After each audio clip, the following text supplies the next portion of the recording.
Welcome back to Buying Sandlot. I'm Kyle Pagan, as always, joined by Kyle Scott. And today we have the newsletter maestro, James Kratch, on to provide takeaways from the field of fees hearing as private equity and youth sports came under fire on Capitol Hill yesterday. But before we get into that, Kyle, you were approached by a policy advisor to testify, though you didn't. And you can give your reasons why. You submitted a statement that people can read on LinkedIn by the time this episode is published, or I believe in their inboxes. We'll do it in a newsletter. Take it away. It's in the newsletter. Yeah, I didn't have that on the bingo card for 2026. I don't know. So I was approached a couple of weeks ago about the possibility of testifying, and the sense I got, if you look at it, who was up there, you had Katie Van Dyke, who's been in a few of these, who is actually, when you look at her, I think around monopolistic practices and, she has some federal funding, right? Like I actually agree with many of her points in some areas, but she's kind of, aggressive on the private side, right? So she's in one seat. I had someone who was wronged by Black Bear in another seat. Someone who was done right by private capital in another seat. And then I suspected I would have been in the fourth seat there. And probably, I think where we could be most helpful is explaining the industry, to lawmakers or regulators, whatever. Like, we're in this every day. We're seeing this unbelievably nuanced and varied and creative field, and lots of well-intentioned people. Maybe a handful of bad actors, or less than a handful, but lots of well-intentioned people. So, where I think we could be helpful is explaining that stuff. I'm just not sure a hearing, where I'm kind of potentially like the lone voice to explain that is frankly a setting I want to be in, right? Or is the, kind of face defending the for-profit side of youth sports in a hearing setting. So I think it's a nuanced topic that doesn't really always do well in, kind of 3 to 5 minute, sections that each member has. So I figured maybe just submitting a statement outlining what's on the field would be most helpful. And then, to the extent the conversation evolves to more prescriptive or specific examples, where we have some data and go deep on lots of topics, I think maybe, personally I could be helpful, or Buying Sandlot, I could be most helpful there. So that was just kind of my view. It was like, I don't know if it's also appropriate. We're the media company, the outlet that covers the space, right? To kind of pick up the shield for private equity, right? I suspect, I don't know this, but I suspect some of the larger PE players or operators were asked and didn't do it, right? So those seats get filled by Linda Flanagan, right? Who is, she was at our summit. She's very well-meaning, but, she's also the person who in a lot of the panels we had kind of spoke up and pressed everybody on things. So like, that's the person who's kind of filling that seat that, maybe a larger operator or PE firm could find a voice there. And I don't want to be the first person to voice that in front of Congress. I think that's a good business strategy. I think people would agree with you who are listening in on this too. Anything on the statement that you want to tell people what you kind of talked about before we get into the show? I know obviously they can go read it. Yeah, they can go read it. I mean, it's 3,000 words. Frankly, I don't expect anybody to read it. Read it by all means, but listen, my short thing here was, again, I wanted to be balanced. There are obviously lots of problems in youth sports. The cost and participation numbers are real, but as we outlined in the newsletter today, I think the excess at the top doesn't necessarily cause or explain the relative lack of access at the bottom.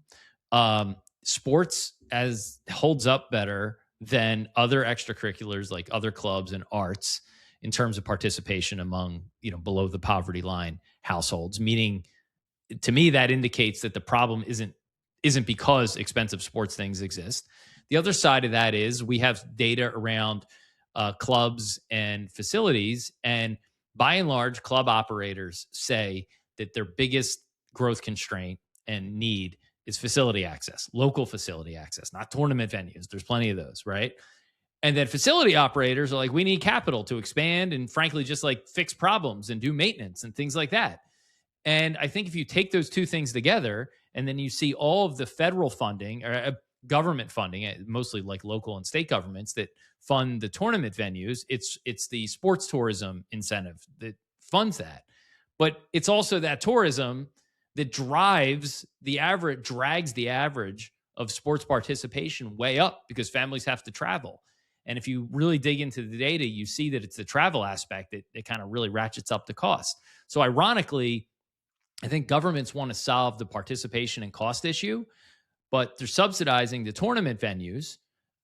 Maybe not at the federal level, but state and local governments are subsidizing those venues in public-private partnerships, which is increasing the incentive and supply around travel. So my bottom line take was like, hey, like, here's the data. Here's what club operators need. Here's what facility owners need. Here's what's going on in the space. Here's where capital's done good. But if there's one real solve that helps participation and costs, it's probably having governments think about how they can subsidize kind of the local home-based practice facilities, things like that.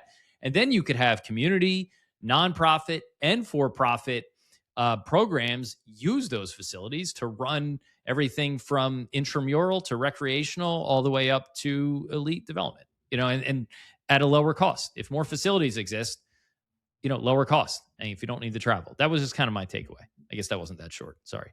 No, it's perfectly fine. I mean, you hit the nail on the head. I mean, we talked to Representative DeLuzio last week, and I think he came away from that conversation thinking like, okay, we need to rethink this bill a little bit. He mentioned markups a couple times and everything. So these politicians are still kind of learning the space, and I think that's what we kind of saw in this hearing. And we'll get into it right now with the takeaways and everything. But before we do that, we want to thank Blackmagic Design Cameras for sponsoring the show. Whether you are a sports facility, club, school, or coach, Blackmagic Design allows high quality, affordable, and easy to learn multi-camera streaming and filming. I hope they had some Blackmagic cameras at the hearing yesterday because I think that actually looked like it was 4K. Check out their studio cameras, production switchers, DaVinci Resolve, editing and replay tools, and the Blackmagic camera app on iPhone and Android. For more information, please go to blackmagicdesign.com. The House Subcommittee on Early Childhood, Elementary, and Secondary Education brought to you by Blackmagic. There you go. There you go. Buying Sandlot Podcast brought to you by Blackmagic Cameras. Let's get into some of the takeaways. James, I'm going to throw this over to you first because I know you had a lot of thoughts in the newsletter. After the committee hearing yesterday, what did this tell you about the Let Kids Play Act or youth sports legislation in general? Yeah, I think the Let Kids Play Act is going nowhere. I mean, I think we all kind of expected that, but this was the second hearing this subcommittee's had in 7 months. And I felt like based on the questions, most of the members have a surface level at best understanding of the industry. I think the fact that they didn't seem very informed meant that there was really no daylight between the witnesses and their responses. And I think that one, there seemed to be a general sentiment that, hey, like private investment capital is okay, is sometimes necessary as long as the priorities are in order. Well, Let Kids Play Act bans everyone on day one. Linda mentioned, league apps and RCX Sports as potentially positive actors in the space. They're still banned on day one by the Let Kids Play Act. And I know that Representative DeLuzio talked about the kind of the process making a test. They haven't participated in vulture practices. I don't see how that's workable. And you can't tell me that a lot of these companies, even if they've done everything right in the best intention, if an aggressive FTC finds one thing and calls it a junk fee, they're gone. So I think there's a little bit of naivete from some of the quote unquote like positive actors that they're not going to get swept up in this if it ever passes, which it won't. The second thing is there still remains massive confusion from what I'm hearing about what the bill actually does. Everyone talks about these vulture practices. The bill doesn't outlaw vulture practices. It uses them as a reason to ban PE firms. State of play, national governing bodies are like the biggest state of play people. They're not touched. So this doesn't ban state of play. So I think that as this evolves, I'm not sure Rep. DeLuzio knew that when we kind of pressed him on it too. I mean, I think he said it specifically. It takes like look at the federal lawsuit against Team Travel Source. I spoke to the plaintiff's attorney, and she said she found that more often than not, the actual operators are not saying there's state of play policies. It's the housing firms, which are not PE backed. So I just think there's a general growing sentiment that some private capital is okay, and we need to attack these practices. Let Kids Play Act does neither of those things. So I think it's kind of dead in the water. And maybe it's marked up. Maybe this gets reintroduced in next year when Congress switches over, but it's going nowhere. The other big thing is, we mentioned in the newsletter, we continue to see this conversation driven by stats that I think are flawed or misleading or lack context. Kevin Kiley, the chairman of the subcommittee, mentioned an SFIA stat about participation in 2012 versus 2024 in terms of households making less than $25,000 versus households making $100,000 or more. It's not inflation corrected, which we've talked about with a lot of the Project Play stats, but also there's been massive shifts in income in the country in the last 12 years that it does not account for. All the information's in a newsletter, but basically almost twice as many households in the U.S. make $100,000 or more now than they did then. Under $25,000 was roughly at the federal, a little bit over the federal poverty line for a household of 4 people, which is kind of the standard metric in 2012. It's 80% of FPL now. $100,000 puts you in the highest income bracket in the country based on the National, Survey of Children's Health. Now it's the second highest. So I just think we're comparing apples and oranges, and it's being used to kind of fuel the narrative of private equity, greed, higher costs. Well, only wealthy kids get to play, when that's just not the case. Or if that is the case, this stat doesn't prove it. Yeah, Kyle, what is your reaction to that? Yeah, no, it's a great point. And it's the same. And I think it's not apples to apples, right? If you're going to compare something over a decade, right, you need to make sure that you're comparing the two participation among the two same groups. Like, that seems pretty obvious. And I don't think this is a lack of well-intention among like regulators, lawmakers, even advocates, right?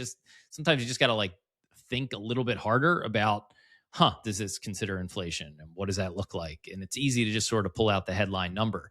Doesn't mean none of this, by the way, means there isn't the participation issues on the lower end, but you're not, correlation and causation obviously are two separate things.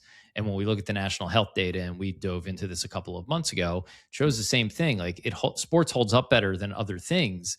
But when you kind of double click on the numbers, since 2019, the under federal poverty line has actually increased slightly.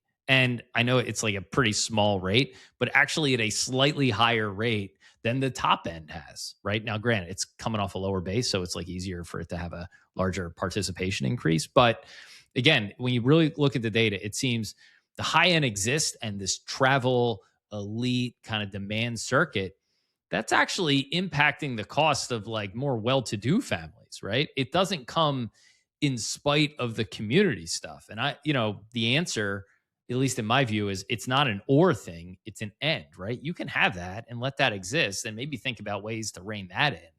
But, you could still increase lower end participation, and this thing can still exist. There's always going to be people and families who have more money and are willing to pay. Just the way of the world. Little devil's advocate on this thought from me. It's hard to criticize these people, and like you said, Kyle, you think all these numbers are well intentioned and everything, but they're just using the data that they've been given. And it kind of, I hate to beat a dead horse, but like, it kind of goes back to like, somebody's got to step up in this space who's a PE backed capital. I don't know.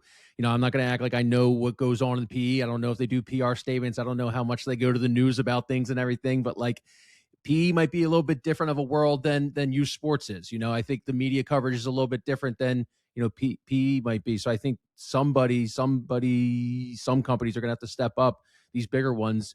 And if you don't, the narrative is going to be whatever's being thrown out on committees, and it won't be challenged.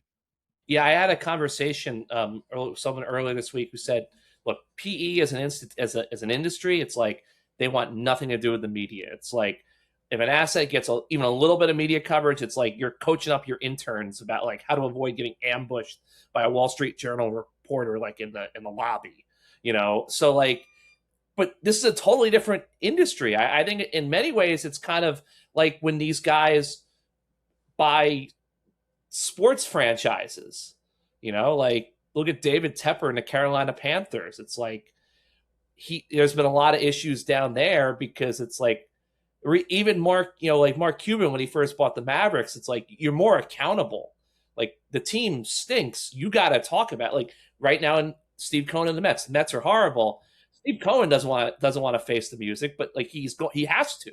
Like that's part of the deal. So I think that is a big thing, that if they're not willing to go testify before Congress, other people are going to fill the vacuum. And if they're not going to, and like, I don't know if a private equity player can really produce data that kind of counters this stuff, but if they're not offering evidence, people are just going to go to what's available, and what's available are these stats that are kind of questionable in terms of context. Well, and by the way, I mean, what we have, and it's a limited sample size, and I noted that in the statement, but the data we have on club costs, and there's an ongoing survey, at least initially, and there's a small number of PE organizations in there, more independent owners, but even out of that small number, the PE firms are not charging more. They're actually charging a little bit less. Now, I don't think that's not nationally representative, right? But, from what I've seen and a little bit of data that we have here, it's like the independent operators are the ones who don't have the economies of scale, right? And have the real challenges around facility access and cost and back office stuff that actually have to charge, in some cases, a little bit more, right? So I agree. I think there might be data. I think if you just tried, you could probably find some data to make this case, right? It's also kind of the reason why I didn't necessarily want to get up there, because like you said, there wasn't a lot of daylight between the people testifying. And, I probably would have come from what I view as a neutral stance, but I think I would have frankly stuck out like a sore thumb up there. And some of our data mildly defends PE, right? In some cases. And then that's where it's like, okay, well, now it looks like you're bearing the torch for PE, right? And the larger operators. And not my role, right? First of all, the data could be helpful, so we provided it, but didn't want to get up there as, kind of their publicist, right? But James, I think you're spot on, is that if youth sports is different than buying up like a bunch of Hardys, right? It's different than buying a bunch of HVAC. Like it's touching a public good. It's the same thing with pro sports. When some of these owners get involved with pro sports, there's a public good community aspect there, and you need to balance. Sixers ran into this with Josh Harris 15 years ago, right? They really started operating like a business, and that really soured Philly fans. I think it was savvy. They were ahead of pro sports teams by 5 years. What the Sixers ownership group was doing now is now table stakes, how they're dynamic pricing on tickets and controlling their inventory and lots of things. So but especially when it touches youth sports, you really need to think about what is your messaging around this stuff. You can't just bury your head in the sand, because again, that chair, the person who's going to speak in lieu of you is Linda Flanagan, like that, like quite literally. And she means well. I'm not putting down Linda. Like she's very thoughtful and has very strong views on the space. So this isn't, I think we disagree on some things, but the reality is like, if this side of the industry is not talking, those are the people who are speaking up. And now you have a problem, right? Yeah. One witness said PE involvement can remove the community feel of youth sports. But I think us, as we are, in this every single day, we could point to a couple of examples. Curve Sports, every time they get a new baseball club, they keep the remaining people involved. Brand Velocity Group just acquires RCX. Izell Reese stays on as CEO, and everybody is staying there. Flexwork just bought Pro Camps. Everybody at Pro Camps is staying on there and stuff. So I think there's this kind of, what do you think? Yeah, I don't know. I mean, I think that's I wouldn't even go that far, right? I would say you can keep the local involvement, but I don't think it's two different things, right? Like you can have the local rec leagues and you can have the PE involved. Like, I think it's an and, it's not an or, I guess is my point, right? I wouldn't just take the fact that you're keeping on staff as like you're preserving the community feel. You might not be.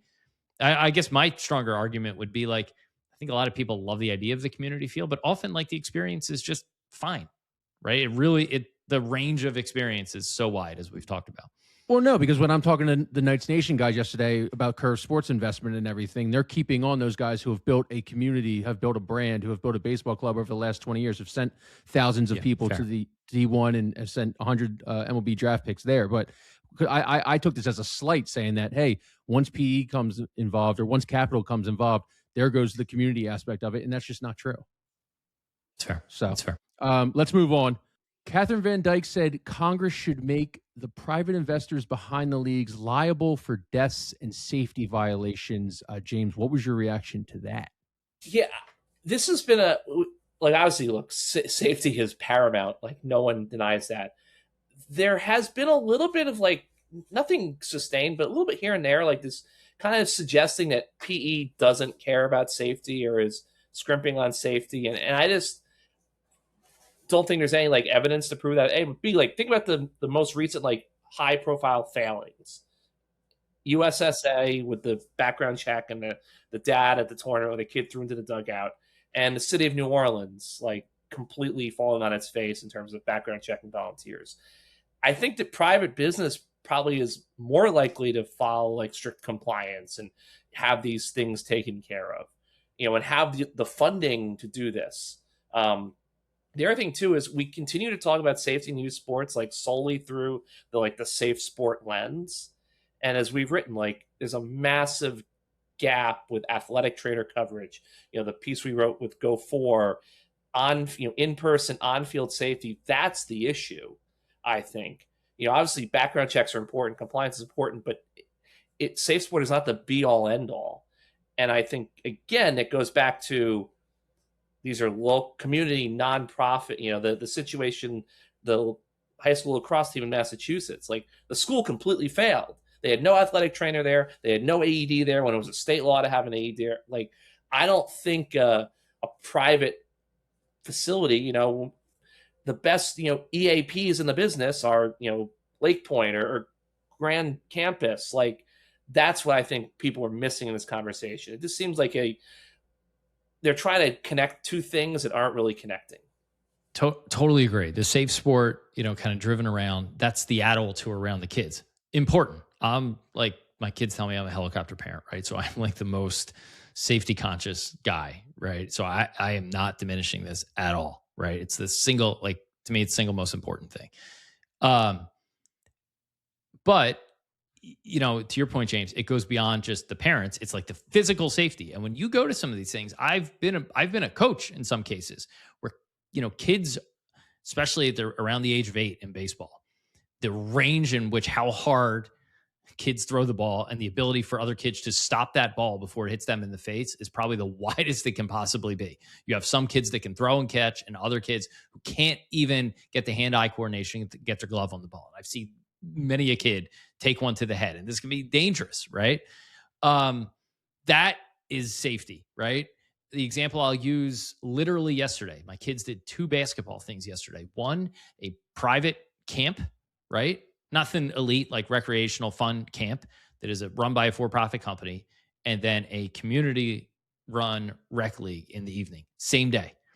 You go to the private camp, it's drop off. All the forms are filled out online weeks ahead of time. They send you a video webinar, what to expect, right? You get a duffel bag in the mail, right? Again, this isn't this is a participation level camp, super well run. You drop them off. There's 3 people that drop off, walking the kids into the building, right? You have full confidence as a parent that these people have their stuff together, right? Then you go to the community-led rec league, which does you a job, lots of fun. There's one, kind of older lady there with a clipboard trying to figure out who's who and passing out oversized jerseys. And, I think it's, it was fine. It was basketball. There wasn't a huge safety concern, but there's one person kind of running it and it's a little bit chaotic, right? And that's the difference. And I'm sure lots of people have this example. And I think when you have that for-profit incentive, there's the liability, if nothing else, that the larger companies think about. And it's a single process they can run over and over again versus every individual community having to figure out who Safe Sport is, which app do I use, right? Talk to our local baseball guy. He's we use Team Snap. We think we like it, but what else is out there? You may know. You fragment that across thousands of parents, volunteer parents across the country, and they all have to learn everything about the space. When things are actually consolidated, you have a central, kind of organizing principle and process that you can distribute to lots of people. So again, not a full-throated defense there, but I think the for-profit side has benefits in that regard. Yeah, we talked about community program experience versus club sports experience with Nina from the Savannah Bananas and why sometimes parents will choose the for-profit over the volunteer-based league, and a lot of the time is due to experience. Another takeaway: Black Bear Sports Group has gone on the offensive. They now have an explanation of what happened to the Pittsburgh Vipers and what happened to Koha on the FAQ section of their website after those two stories went viral about Black Bear allegedly what they allegedly did to their rinks and leagues and stuff. Youth hockey director Matt Kakabik was a witness during the hearing yesterday. On Black Bear's site, it refutes Kakabik's claims and even calls out the abnormal spending practices Koha was doing on an apparel business owned by Kakabik's brother. First in the industry, I would say, for Black Bear Sports Group. Whoever wants to go first, what was your reaction to this one? Yeah, I wasn't surprised. They've kind of taken a pretty, I would say, aggressive tone in refuting some of these claims. I thought the most interesting part of the hearing, and look, this is, as Kyle's point, these hearings are not built for like substantive discussions. Very briefly, obviously, Black Bear took a lot of heat, as they have been, giving, the Kalamazoo guy was a witness and everything. But a representative from Ohio basically said, look, like, Youngstown is in my district, and Youngstown had a hockey arena that was falling apart, and Black Bear invested in the facility and kind of made the necessary fixes to keep it going. Black Bear co-owns a junior hockey team in Youngstown. They don't own the arena, but I guess they invested in infrastructure because their team, that's their home arena. And they talked about it a little bit with Brian Finnerty, who was there, High Velocity Sports Center founder and CEO, also one of the co-founders of the sports facilities companies. And when it launched, I thought I was kind of surprised that no one in the media kind of connected those dots. Because obviously he's a big name in facilities. The whole idea basically was that one, sometimes these venues they need private funding to exist, because we've proven, Minnesota does a great job of publicly funding all its ice rinks, but no one else does. But I thought the second thing that they didn't really pull on, and it's not to defend Black Bear, but the only reason why Black Bear was in this arena in Kalamazoo and had this conflict with the, Koha, whoever you want to believe, is because the refrigeration system collapsed, went on the fritz, and the private owner of the rink couldn't afford to fix it. So the place was shut down. Now Black Bear enters in and they're going to fix it. They're going to open it. I read the other day, I guess the grand opening got delayed a little bit because they say they had some extra repairs that kind of came up. But it gets back to this idea of this hockey club, you could argue, was not going to be able to play hockey at this arena no matter what.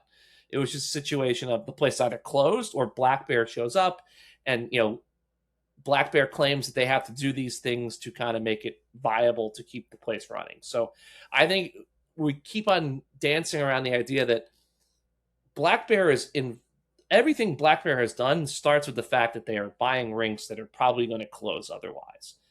That ice rinks are not a good business, and Black Bear is one of the only players that's willing to kind of take that business on. And I think that's something that we kind of have to unpack in this whole debate, but really haven't yet. This points directly to, I think, what I said in the beginning, and kind of the central thesis, my central thesis, at least in the statement, is that the facility, clubs need facility access, facilities need capital, and private capital steps up, right? To date, where public capital is involved is the SFC side of the world, which is around the tournament venues, because it's got the tourism impact, right? But I don't think it's a surprise that we're seeing that Black Bear is the main example everybody uses, because hockey is the one sport where you need genuine CapEx to play it, right? All of the other sports, yes, there's facility needs in baseball, right? Like everyone's going to tell you they need facilities. Basketball, sure. Volleyball, got it.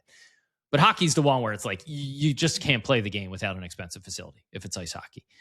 And so it's no surprise that A, it's the most expensive sport because the facility costs involved and the ice time. B, you have someone who is willing to take on that expense in Black Bear. Now, where I think they've probably gone wrong is there's been lots of overlap in the leagues, and some of the practices that have been outlined in the media articles about the extractive practices and shouldering out other leagues. And I think they can offer a defense of those things, but it's pretty clear there's enough there that they probably like were too aggressive in that stuff. But it doesn't negate the fact that it did require private capital to save a lot of these ranks, right? And if you go back to the data we presented, clubs need facility access, facilities need capital. And that's where private capital can do some good and also some bad, often at the same time. What I think is a losing strategy is that Black Bear is one of the only PE adjacent operators that has offered a defense through their crisis PR firm. And that primary defense, as we've seen, is a technicality that they're not owned by private equity, right? Which I think there's some early public-facing web stuff that is contrary to that point, right? But the only one really offering a defense is Black Bear publicly through a crisis PR firm, and that defense often whittles down to we're not private equity, right? I don't think it's a great strategy for them. I think it's a worse strategy for the industry, right? There are good actors and better actors that are just saying nothing, right? And that's where it's like, hey, like talk about like why your experience is great. Talk about how you helped, right? And you don't maybe carry some of that baggage that every time Black Bear says the positive they did, there's another media article about the negatives, right? Yeah. That's that'll be the takeaways from the hearing, fellas. Appreciate you coming on. If you want to read more, if you want to see more in depth, the newsletter is out now, so go check that out. Enjoy your holiday. We will not be doing a Friday show, but to fill that content gap, we'll have a couple interviews, so you won't miss us entirely. You two have a good 4th of July. I'll have a great 4th of July, and we hope our listeners have a great 4th of July as well. We'll talk to you on Monday. GG's.